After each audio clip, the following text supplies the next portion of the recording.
నమస్తే, welcome to Telugu రాజ్యం. ప్రస్తుతం మనతో ఉన్నారు పొలిటికల్ అనలిస్ట్ కృష్ణకుమారి గారు ఉన్నారు. నమస్కారం మేడం. నమస్తే. ముఖ్యంగా జూబ్లీహిల్స్ ఉప ఎన్నిక మీదనే మూడు పార్టీలు ప్రధానంగా ఫోకస్ చేసిన పరిస్థితి. అలాగే ఇటు బీఆర్ఎస్ కాంగ్రెస్ మధ్య మాటల తూటాలైతే పెళ్లుతున్న పరిస్థితి. ఇప్పుడు బీఆర్ఎస్కి అయితే ఒక ఆయుధం దొరికినట్టు చెప్పాలి. హైడ్రా రూపంలో కాంగ్రెస్కి ఇబ్బంది కలిగించే అంశంగా భావించవచ్చా? అదేవిధంగా ఏంటంటే కేటీఆర్ ఒక స్టేట్మెంట్ ఇచ్చారు. ఆయన ఏమన్నారంటే రోడ్ షోలో, కుక్కట్పల్లికి హైడ్రా వచ్చింది, జవహర్ నగర్కి హైడ్రా వచ్చింది, రేపు కాంగ్రెస్ పార్టీని గెలిపిస్తే జూబ్లీహిల్స్ కూడా హైడ్రా వస్తుంది అన్న కామెంట్లు ఇప్పుడు ప్రజల్లో ఒక ఆలోచనకు ప్రజల్ని నెట్టేసే అవకాశంగా కూడా భావిస్తున్నారు. ఓవరాల్గా మీ అంచనా ప్రకారము జూబ్లీహిల్స్లో గెలుపు ఎవరిదంటే ఏం చెప్తారు? గెలుపు అవకాశాలు కాంగ్రెస్కే ఉన్నాయండి. అంటే ఎందుకు అంటే ఇప్పుడు ఓవరాల్గా మనము ఒక డేటా తీసుకుంటే ఉప ఎన్నిక వచ్చిన ప్రతిసారి అధికార పార్టీ క్యాండిడేటే గెలిచిన హిస్టరీ ఉంది మనకి. డేటా ఎప్పుడన్నా ఒకసారి తప్పొచ్చు, కానీ అధిక శాతం ఫలితం ఎలా ఉంటుంది అది ఒక గీట్రాయి. రెండవది ఏంటి అంటే, ఇప్పుడు ఎందుకు ప్రజలు అలా ఆలోచిస్తారు అంటే, అధికార పార్టీ బలాబలాలు చూపించుకొని తన అధికార బలంతో గెలుస్తుంది అని కాదు. ప్రజలు ఏం ఆలోచిస్తారంటే, అధికారంలో ఆ పార్టీ ఉన్నప్పుడు మనం ఇక్కడ ఈ వేరే క్యాండిడేట్కి ప్రతిపక్షంలో ఉన్న వాళ్ళకి ఓటేసి గెలిపించినంత మాత్రాన ఈ నియోజకవర్గానికి మంచి ఏం జరుగుతుంది అని ఆలోచిస్తారు. ఆ ఆలోచించినప్పుడు ఏం జరుగుతుంది అని అంటే, అధికార పార్టీ క్యాండిడేటే గెలిచే అవకాశం ఉంటుంది. ఇకపోతే 10 సంవత్సరాలు మీరు టీఆర్ఎస్ వాళ్ళు ఉండగా ఈ రోజున ఈ 2 ఏళ్లలోనే ఏదో చేసేశారని, ఏదో చేయలేదని, వాళ్ళు చేసేసామని చెప్పినా కుదరదు, వీళ్ళు చేయలేదు అన్నా కుదరదు. 2 ఏళ్లలో అద్భుతాలు ఏం జరగవు. 10 ఏళ్లలో మీరు అద్భుతం చేయలేనప్పుడు 2 ఏళ్లలో వీళ్ళు మాత్రం ఏం చేస్తారు? వీళ్ళకి ఇంకా ఒక సమయం ఇచ్చే మనస్థితిలోనే ప్రజలు ఉంటారు. మొన్నే కదా వచ్చారు, వచ్చిన వెంటనే వీళ్ళే చాలా హడావుడి చేశారు కదా ప్రతిపక్షాల వాళ్ళు. ఇది 3 నెలలే ఉంటుంది గవర్నమెంటు, మేము పడగొడతాం, మేము పడేస్తాం, అది ఇది అని చెప్పి ఒక అనిశ్చితిని వ్యాపింపజేయటానికి వీళ్ళు ప్రయత్నం చేశారు అనేది ప్రజలు ఇంకా మర్చిపోలే. ఇది టీఆర్ఎస్ చేసింది, బీజేపీ చేసింది ఇదే ప్రచారం. సరే, అది అయిపోయింది. ఇప్పుడు అనట్ల 3 నెలల్లో పడేస్తాం, 6 నెలల్లో పడేస్తామని ఇప్పుడు అనట్ల. కాకపోతే ఇప్పుడు వీళ్ళు మాట్లాడే మాటలే నవీన్ యాదవ్కి కలిసి వస్తాయా అనిపిస్తుంది. ఇటు బీజేపీ మాట్లాడినా, ఇటు టీఆర్ఎస్ మాట్లాడినా. టీఆర్ఎస్ ఏం మాట్లాడింది? ఆకురౌడీ, రౌడీ రౌడీ రౌడీ రౌడీ అని మాట్లాడింది. ఇదే రౌడీ ఫ్యామిలీతో మీరు స్నేహం చేశారు, ఒకప్పుడు ఫండ్ తీసుకున్నారు, లోపాయికారిగా అతనితో పని చేయించుకున్నారు వాళ్ళ నాన్నతోటి. ఇప్పుడు ఆకు రౌడీ అంటున్నారు. సరే, రౌడీయే, మనం కూడా ఒప్పుకుందాం. మరి 10 ఏళ్ళు మీకు అధికారం ఉంది కదా, రౌడీని ఎందుకు వదిలిపెట్టారు? మరి వదలకూడదు కదా. మీరు అధికారంలో ఉన్నప్పుడు మీరు ఎందుకు వదిలిపెట్టారు?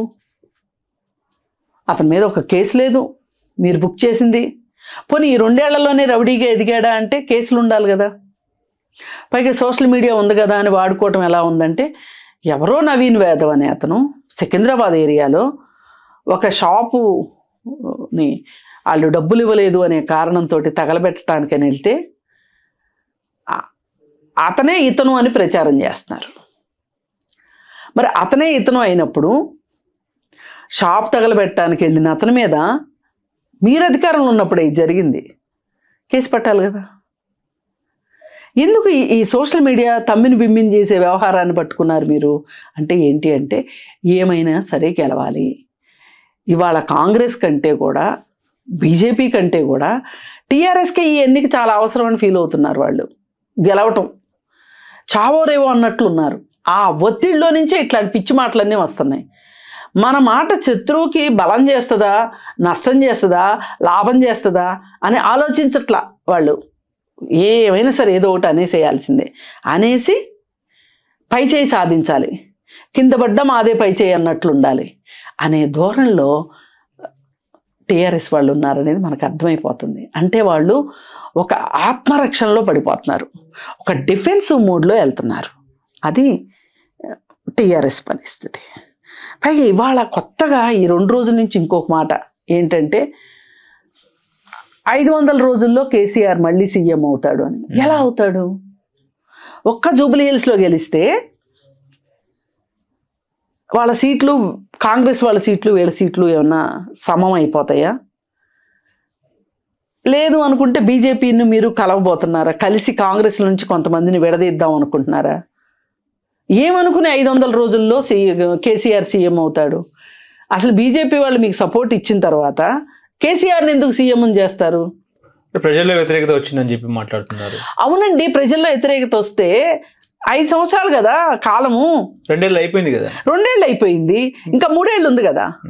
మధ్యంతర ఎన్నికలు ఎప్పుడు వస్తాయి చెప్పండి? మధ్యంతర ఎన్నికలు ప్రభుత్వం పడిపోతేనో, ఎవరైనా చనిపోతేనో మధ్యంతర ఎన్నికలు వస్తాయి. ఇప్పుడు మీకు ఇష్టం ఉన్నా ఇష్టం లేకపోయినా కాంగ్రెస్ లెజిస్లేటివ్ పార్టీకి వాళ్ళకి సరిపడా సీట్లు ఉన్నాయి కాబట్టే కదా కాంగ్రెస్ పార్టీకి సీఎంని ఎలక్ట్ చేసుకునే అవకాశం వచ్చింది. ఎవరికి బలం ఉంటే వాళ్ళు గవర్నర్ దగ్గరికి వెళ్తారు, బలం లేని వాళ్ళు గవర్నర్ దగ్గరికి వెళ్తారా? గవర్నర్ కూడా ఏం చేస్తాడు? వెళ్ళగానే ఎవరు మీ సీఎం క్యాండిడేట్ ఎవరు అని ఏం అడగరు కదా. మెజారిటీ చూస్తారు, మీ తరఫున ఎంతమంది మనుషులు వచ్చారు అని చూస్తారు. చూసి వీళ్ళందరూ ఎమ్మెల్యేలా కాదా అని వాళ్ళదైన పద్ధతిలో వాళ్ళు చూసుకుంటారు. ఇదంతా ఒక వ్యవహారం పద్ధతిగా జరుగుతుంది. ఈ పద్ధతిగా జరిగే వ్యవహారాన్ని అంటే ఒక ప్రొసీజర్ ప్రకారం జరుగుతుంది. జరిగేదాన్ని మీరు ఎందుకు తప్పుదో పట్టిద్దాం అనుకుంటున్నారు ప్రజల్ని? అసలు అంటే ప్రజలు మీకు ఎట్లా కనిపిస్తున్నారు? మరి ఇంత మరి ఓ మాదిరిగా కూడా కనపడట్లేదు అని ప్రజలు అనుకోరా? అంటే ఆ 10 మంది తప్పు చేశారు, 10 మంది ఎమ్మెల్యేలు ఎవరైతే ఉన్నారో బీఆర్ఎస్ నుంచి బయటికి వెళ్ళిన వాళ్ళు తప్పు చేసాం మేము, మళ్ళీ కేసీఆర్ ఉంటే బాగుంటుంది అన్నట్టు కూడా ఫీల్ అవుతుంది. నిన్న ఒక స్టేట్మెంట్ కూడా వచ్చింది. అవును, 10 మంది వెనక్కి వచ్చేస్తారు అనుకుందాం, అప్పుడు కాంగ్రెస్ కి బలం తగ్గుద్దా? తగ్గదా? అట్టేముండదు. ఈ 10 మంది గవర్నర్ దగ్గరికి వెళ్ళి మేము కాంగ్రెస్ పార్టీ అనలేదుగా. ఎవరైతే ఏ పార్టీ బీఫామ్ పట్టుకొని ఎలక్షన్కి వెళ్తారో, ఏ గుర్తు మీద గెలుస్తారో వాళ్ళు ఆ పార్టీలోనే ఉంటారు. ఇక వీళ్ళు కాకపోతే మధ్యలో గోడలు దూకే వాళ్ళు ఏవైనా స్థానిక పరిస్థితులను ప్రభావితం చేయగలుగుతారు తప్పితే ప్రభుత్వాలను అయితే పడగొట్టలేరు కదా. అమాంతం మెజారిటీ అయితే రాదు కదా ఇప్పుడు. మరి అలాంటప్పుడు 500 రోజుల్లో మీ దగ్గర ఏమైనా మంత్రదండం ఉందా? ఎందుకు కేటీఆర్ ఇట్లాంటి పిచ్చి ప్రలాపనలు చేస్తున్నాడు? రాజకీయ అపరిపక్వత కనిపిస్తుంది. అంటే తులం బంగారం ఇస్తామన్నారు, అది ఇవ్వలేదు. 2500 ఇస్తామన్నారు, అది ఇవ్వలేదు. స్కూటీలు ఇస్తామన్నారు, అది ఇవ్వలేదు. ఇంకోటి ఏంటంటే రైతు భరోసా ఇస్తామన్నారు, రైతు బంధు ఇస్తామన్నారు, అది ఇవ్వలేదు. ఆటో డ్రైవర్లకి కడుపు కోత మిగిల్చారు అన్నట్టు కూడా మాట్లాడుతున్నారు. పథకాల మీద వ్యతిరేకత వచ్చింది, 6 గ్యారెంటీలు అమలు చేస్తలేరు కాబట్టి ఇంకో 500 days లో మనం వస్తామన్నట్టు కూడా ఆయన మాట్లాడారు. అవునండి, ఇప్పుడు కొన్ని దేశాల్లో కాదు, స్విట్జర్లాండ్లో నాకు గుర్తున్నందుకు రీకాల్ అని ఒకటి ఉంది. అంటే ఓట్లేసిన ప్రజలు మీరు దిగిపోండి, మీరు వెనక్కి వచ్చేయండి అని చెప్పి అడుగుతారు. మన దేశంలో అలాంటి విధానం ఉందా? లేదు. మరి ఎట్లా వీళ్ళు మీరు ఏదైనా చావైనా బతుకైనా రేవైనా 5 సంవత్సరాలు అనుభవించాల్సిందే, ప్రజలు అనుభవించాల్సిందే. మీరు ప్రతిపక్షంలో మీరు అనుభవించాలి. తీర్పుని ఎవరు కాదనలేం కదా. అంటే ప్రజల్ని మీరు మరి ఇంత తప్పుదో పట్టిస్తున్నారా? అంటే ఇక్కడ ఇప్పుడు మీకు నాకే కాదు కదండి, ప్రజలకు కూడా ఈ సంగతి తెలుసు కదా. 5 ఏళ్ళు మనం ఆగాల్సిందే అనే సంగతి తెలుసు కదా ప్రజలకు కూడా. అంటే మీరు ఏమన్నా దీనిలోకి వెళ్తారా? ఆదిత్య 369 లాగా అది వెనక్కి వెళ్ళినట్టు మీరు ముందుకేమైనా తీసుకెళ్తారా కాలాన్ని? అంటే రేవంత్ రెడ్డి 10 సంవత్సరాలు ఈ కుర్చీ నాదే అని చెప్పినప్పుడు లేనిది నేను 500 days చెప్తే ఏం తప్పు అన్నట్టు కూడా మాట్లాడుతున్నారు కదా. అవునండి, ఈ ఎలక్షన్లో గెలిచినప్పుడు వచ్చే ఎలక్షన్లో కూడా గెలుస్తా ఉంటారు, ఆ ధీమా ఉండదు. పోనీ 10 సంవత్సరాలు కాకపోతే 5 సంవత్సరాలు అయితే కుర్చీ ఆయనదే కదా, ఆయనే కూర్చుంటాడు కదా. ఇంకా 3 ఏళ్ళు కుర్చీ ఆయనదే కదా. మరి 500 రోజుల్లో ఎట్లా వీళ్ళు గవర్నమెంట్ని పడగొడతారు చెప్పండి? అంటే బీజేపీను మీరు ఏమన్నా ఒక లోపాయకారి ఒప్పందం కుదుర్చుకొని కొంతమందిని కాంగ్రెస్ వాళ్ళని తీసుకొని వచ్చి ఈ గవర్నమెంట్ని పడేసి మధ్యంతర ఎన్నికలు తీసుకొద్దాం అనుకుంటున్నారా? ఈయన మీ ప్లాన్ ఏంటి? ఏదన్నా ఒక అడ్డగోలు ప్లాన్ ఉంటేనే ఇట్లా మాట్లాడతారు తప్పితే సాదాగా వెళ్ళాలి అంటే గనక మీరు చెప్పేది అవ్వదు కదా. అనర్హత వేటు వేసే అంశం కూడా ఉంది కదా. ఇంకో అంటే జనవరి తర్వాత కూడా ఉప ఎన్నికలు రావచ్చని మాట్లాడుతున్నారు. అదేనండి, ఎట్లా అసలు ఏంటి దీనికి ప్రాతిపదిక ఏంటి? ఏం చేస్తారు మీరు? ఏం తొండి చేసి వస్తారు చెప్పండి? పోనీ మనమే నేను ఒక మామూలు మనిషి, నేను ఒక అనలిస్ట్ని కాదండి, ఒక మామూలు లేమ్యాన్గా అడుగుతున్నాను మిమ్మల్ని. మీకు చాలా రాజకీయం తెలుసు నాకు అర్థమైనంతలో. మీరు చెప్పండి, పోనీ కేటీఆర్ని అడుగుదాం మన ఇద్దరం వెళ్ళి. ఎట్లా 500 రోజుల్లో ఏం మ్యాజిక్ చేస్తావు నువ్వు? కాంగ్రెస్ యొక్క మైనస్నే ప్లస్గా మార్చుకుంటారేమో. మార్చుకున్నా 3 ఏళ్ళు ఆగాల్సిందే. అక్కడ రేవంత్ రెడ్డి మారతాడేమో ఒకవేళ, కానీ కాంగ్రెస్ పార్టీ మారదు కదా. అక్కడ మనం అసలు రేవంత్ రెడ్డిని చూడకూడదు. కాంగ్రెస్ పార్టీ ఉంది అధికారంలో. ఇప్పుడు మీరంటే ప్రాంతీయ పార్టీలు కాబట్టి వ్యక్తివాదంతో కేసీఆర్ ప్రొజెక్ట్ అవుతాడు, కేటీఆర్ ప్రొజెక్ట్ అవుతారు, లేదు హరీష్ రావు అవుతాడు, లేదు అనుకుంటే కవిత అవుతుంది. కానీ కాంగ్రెస్ పార్టీలు అట్లా కుదరదు కదా.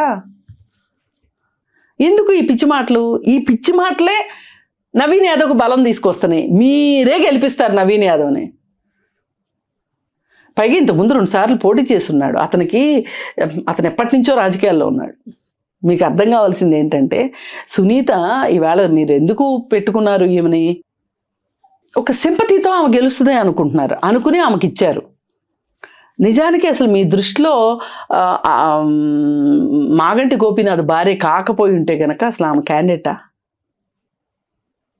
చెప్పండి? ఆమె ఏ రోజున రాజకీయాల్లో ఉందా? అయితే చాలామంది, అఫ్ కోర్స్ చాలామంది రాజకీయాల్లో లేని కేసీఆర్ కేటీఆర్ ఉన్నారు కదండి. అవునండి, అదే నేను చెప్తున్నా. ఇదే తప్పు. ఆమె వెనక టీఆర్ఎస్ పార్టీ ఉంది అంటే అర్థం ఉంది, కానీ కేటీఆర్ కేసీఆర్ అనేది ఏంటి? అసలు ఈ ప్రగల్భాలు ఎందుకు పలుకుతున్నారు చెప్పండి? 500 రోజుల్లో పడిపోద్దని చెప్పడానికి మీకున్న ప్రాతిపదిక ఏంటి? ఇప్పుడు మీరు ఇందాకేవో చదివారు, ఏది బంగారము అవి ఇవి అని, 6 గ్యారంటీలని, ఆటో వాళ్ళు కడుపు కొట్టారు అని. అంటే ఆర్టీసీని బలోపేతం చేస్తే ఆటోలు కడుపు కొట్టింది ఎట్లా అవుతుంది? వాళ్ళకు ఉపాధి పోతుంది. ఇప్పుడు మనకి టెక్నాలజీ మారిన కొద్దీ, జీవితాల్లో మార్పులు వచ్చిన కొద్దీ కొన్ని వృత్తులు మాయమవుతున్నాయి. మాయమైనప్పుడు సహజంగా కొంతమందికి ఉద్యోగాలు పోతాయి. ఇవాళ ఏఐ వచ్చిందని చాలా ఉద్యోగాలు పోతున్నాయి. కానీ ఉద్యోగాలు తీసేస్తుంది ఎందుకు అంటే, రేపు ఏఐ వచ్చిన వాళ్ళని తీసుకుంటారు మళ్ళీ. వాళ్ళు ఉద్యోగాలు ఎక్కడికి పోవు. వీళ్ళకి నేర్చుకునే తెలివి లేదనో, లేకపోతే వీళ్ళు వైట్ ఎలిఫెంట్స్ ఉన్నారు కంపెనీలకనో వదిలించుకుంటున్నారు వాళ్ళకి ఇదివరకు వచ్చిన లాభాలు లేక. అది కదా పరిస్థితి. సరే, ఇప్పుడు జూబ్లీహిల్స్ ఉప ఎన్నికల్లో 2 సర్వేలు వచ్చినాయి. ఒక సర్వే ఏమో కేకే సర్వే, ఇవాళేమో చాణిక సర్వే వచ్చింది. ఆ 2 సర్వేల్లోనే బీఆర్ఎస్ పార్టీ గెలుస్తుందని చెప్పేసి కూడా ఒక ప్రాపగండా అయితే క్రియేట్ చేస్తున్నారు. మీకు నమ్మకం ఉందా బీఆర్ఎస్ గెలుస్తుందని? కరెక్ట్ సర్వేనా? మీ అనాలిసిస్ ప్రకారం ఏంటి? అంటే నేను చాణక్య సర్వే వివరాలు చూడలేదు, కానీ కేకే సర్వే వివరాలు చూశాను. ఆయన ఎర్రగడ్డ ఏరియాలో టీఆర్ఎస్కి ఎక్కువ వస్తాయి అని చెప్పి ఆయన ఇచ్చారు. అక్కడ ఏదన్నా కొంచెం మనం నమ్మొచ్చు, ఎందుకంటే అక్కడ లోకల్గా ఉన్న నాయకులు వాళ్ళ ఇంట్లో మనిషిని ఎమ్మెల్యే క్యాండిడేట్గా ప్రపోజ్ చేశారు. అది ఇవ్వలేదు కాబట్టి వాళ్ళు ఏమన్నా సహాయ నిరాకరణ చేస్తే కాంగ్రెస్కి అక్కడ ఓట్లు తక్కువ వస్తాయి తప్పితే షేక్పేటలో ఎందుకు తగ్గుతాయి? షేక్పేటలో తగ్గవు. పైగా అజరుద్దీన్కి ఇచ్చిన తర్వాత షేక్పేటలో ముస్లిం ఓటర్లు ఉన్నారు, బోరబండ్లో ముస్లిం ఓటర్స్ ఉన్నారు, కార్మిక్ నగర్లో ముస్లిం ఓటర్లు ఉన్నారు. ఇప్పుడు అసలు ఈ ముస్లిం ఓటర్లని ఆకర్షించడం కోసమే కాంగ్రెస్ అజరుద్దీన్కి మంత్రి పదవి ఇచ్చింది. అందులో మైనార్టీ ఇచ్చింది, మళ్ళీ మైనార్టీ ఇచ్చింది. అది ఎంతో కొంత అయితే పనిచేస్తుందిగా. ఆయన హోమ్ అడిగాడు, హోమ్ అడిగితే ఇవ్వలేదు, మైనార్టీ ఇచ్చారు. ఇవాళ మైనార్టీ వ్యవహారాలు ఏమండి, ఏదన్నా ఇచ్చారు, ఆయన అడిగినాడని ఇవ్వరు. అధిష్టానం ఇష్టం ఉంటుంది. ఇక్కడ మైనారిటీ ఇచ్చారు, ఆయన మైనారిటీ కాబట్టి మైనారిటీ సమస్యలు అర్థమవుతాయని ఇచ్చారు. ఇది ముస్లిం సమాజం మీద ఆ ఎఫెక్ట్ లేకుండా ఎలా ఉంటుంది? అంటే గతంలో కేసీఆర్ హోమ్ ఇచ్చారు కదండి. హోమ్ ఇచ్చాడు, కానీ ఎంతమంది తెలుసండి ఆయన హోమ్ మినిస్టర్ అని? మీరు చెప్పండి. అసలు ఆయన ఏమన్నాడు? ఒకసారి మొదటిసారి మహిళా మంత్రులు లేరండి అని ఎవరో అడిగితే మా దగ్గర ఉన్నదంతా వాళ్ళేగా అని మాట్లాడాడు. అందుకని ఆ పోలికలు తీసుకురావాకండి. అందుకని అజరుద్దీన్కి ఇచ్చినందువల్ల ఎంతో కొంత ముస్లిం బేస్ ఓట్స్ వస్తాయి, ఆ ఉద్దేశంతోనే ఇచ్చారు. స్టంట్ అనుకోవచ్చు. ఏమన్నా కానివ్వండి, రేపు ఎలక్షన్ అయిన తర్వాత పీకేస్తే కదా మనం ఇవన్నీ మాట్లాడాలి. ఇప్పుడు అలా అనుకుంటే బీజేపీ వాళ్ళ దగ్గర కూడా ముస్లిం మంత్రులు ఉన్నారు, అది కూడా స్టంటేనా? మరి గత టీఆర్ఎస్ పాలనలో కూడా ముస్లిం మంత్రి ఉన్నారు కదా, అది కూడా స్టంటేనా? అని మీరు చేసి అదే మీరు చేస్తే మీరు చేస్తే సంసారం, పక్క వాళ్ళు చేస్తే ఇంకేదో అన్నట్లే ఉంది తప్పితే వెళ్ళది ఇంకేమీ లేదు. అందుకని ఇవన్నీ మానేసి అవి ఇవ్వలేదు ఇవి ఇవ్వలేదు అని మాట్లాడేది కరెక్ట్ కాదు. ఈ రాష్ట్ర ఆర్థిక పరిస్థితిని దృష్టిలో పెట్టుకొని కొంచెం వెనక ముందు అవుతాయి, చేస్తారు. ఏదన్నా చేద్దామనేసరికి ప్రకృతి వైపరీత్యాలు వస్తున్నాయి. ఒకానొక టైంలో ఎస్ఎల్బిసి గందరగోళం వచ్చింది, అది చాలా పెద్ద బర్డెను రాష్ట్రానికి. ఇలా రకరకాలు ఉన్నాయి. మీరు చేసి వెళ్ళిన పనులు మామూలు పనులు కాదు కదా. అందుకే ఫ్రీ బస్ ఇవ్వడం వల్ల బస్సు ప్రమాదాలు జరుగుతున్నాయి తెలంగాణలో అని చెప్పేసి, ఫ్రీ బస్ ఇవ్వడం వల్ల బస్సు ప్రమాదాలు జరుగుతున్నాయని నేను టీఆర్ఎస్ వాళ్ళు మాట్లాడుతున్నారు. ఇది చాలా తప్పు మాట అండి. బస్సు ప్రమాదాలు జరగటానికి ఒక శాస్త్రీయమైన ఆధారాలు ఉన్నాయి. బస్సులు ఫిట్నెస్లో లేకపోయినా, రోడ్లకు ఫిట్నెస్ లేకపోయినా, డ్రైవర్లు ఫిట్నెస్ లేకపోయినా ప్రమాదాలు జరుగుతాయి. అలాగే కేవలం ఆర్టీసీ బస్సుల వల్లనే ప్రమాదాలు జరగవు. ఇప్పుడు నిన్న ప్రమాదం జరిగింది ఆర్టీసీ బస్సు వల్ల కాదు, టిప్పర్ వల్ల జరిగింది. రోడ్డు పైన గుంత ఉన్నది, ఇది వాస్తవం. ఆ గుంత అవతల కూడా నడపొచ్చు అతను, కానీ అక్కడ ఓవర్టేక్ చేయాలనుకున్నాడు అతను. చాలా బండ్లను ఓవర్టేక్ చేసి వచ్చాడంట.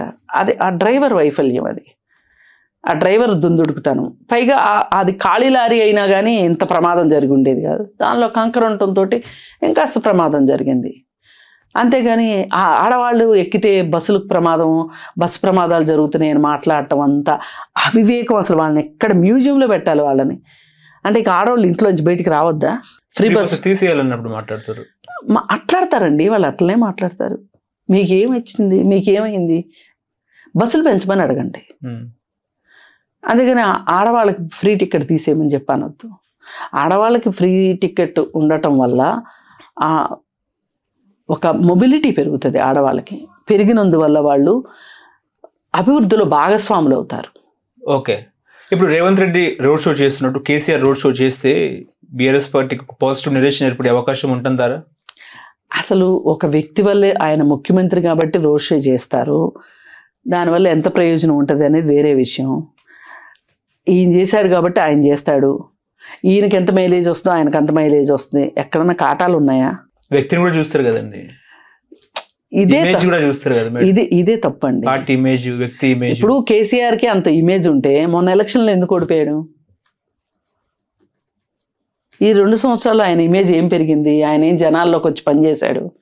సరిగా అసెంబ్లీకే రాలేదు, ఫామ్ హౌస్ వదిలి దాటి రావట్లేదు బయటికి. ఏం పెరిగింది ఈ లోపు ఆయన ఇమేజ్? ఆయన ఏదన్నా మళ్ళీ ఏదన్నా ఆ రోజు దొంగదో నిజమో తెలియదు కానీ మాకు నిరాహార దీక్ష లాంటిది ఏమైనా చేశాడు ఈ మధ్యకాలంలో? ఆయన వయసు బాలేదు కాబట్టి ఇంట్లో ఉన్నాడు. ఇంకేముంటుందండి మరి? మందులకు ఎక్స్పైరీ ఉన్నట్టే మనుషులకు కూడా ఎక్స్పైరీ ఉంటుంది, రాజకీయ నాయకులకు కూడా ఎక్స్పైర్ అవుతారు. అంటే ఎక్స్పైరీ డేట్ గురించి మాట, చనిపోతారని కాదు, మనిషి ఎవరైనా చచ్చిపోతారు, అది వేరే విషయం. అందుకని ఇవన్నీ వద్దండి. ఈయన వచ్చాడు కాబట్టి ఆయన వస్తాడా, ఈయన వస్తే ఎంత మైలేజ్ వస్తుంది, ఆయన వస్తే ఎంత మైలేజ్ వస్తుంది అనేది అనవసరం. ఒకవేళ గెలిస్తే రేపు 28లో కాంగ్రెస్ పార్టీకి డ్యామేజ్ అయ్యే అవకాశం లేకపోలేదంటారా? బీఆర్ఎస్ పార్టీ జూబ్లీస్లో గెలిస్తే రాష్ట్ర వ్యాప్తంగా బీఆర్ఎస్ పార్టీకి, టీఆర్ఎస్ పార్టీకి ఒక పాజిటివ్ నిరేషన్ కూడా క్రియేట్ అయ్యే అవకాశము ఉంది అన్నట్టు ఒక చర్చ. ఇప్పుడు టీఆర్ఎస్ పార్టీ చాలా ఒడిదుడుకులు ఎదుర్కొంటుంది. అధికారం పోవటం ఒకటే కాదు, వాళ్ళ ఢిల్లీ లిక్కర్ స్కామ్ దగ్గర నుంచి గత ప్రభుత్వంలో తీసుకున్న ఫోన్ ట్యాపింగ్ కావచ్చు, కొన్ని చర్యల వల్ల కావచ్చు, ఏదన్నా కానీ ఖాళీ ఖజానా చేయటం వల్ల కావచ్చు, అన్నిటిని మించి కాళేశ్వరం విషయంలో తప్పు చేసినందుకు కావచ్చు, ఏది ఏమైనా టీఆర్ఎస్ పార్టీ ప్రతిష్ట మసకబారుతున్న పరిస్థితి ఉంది. ఇవాళ వాళ్ళు జవసత్వాలు తగ్గి కుంగి కునారిల్లుతున్న పరిస్థితిలో ఉన్నారు. ఈ పరిస్థితుల్లో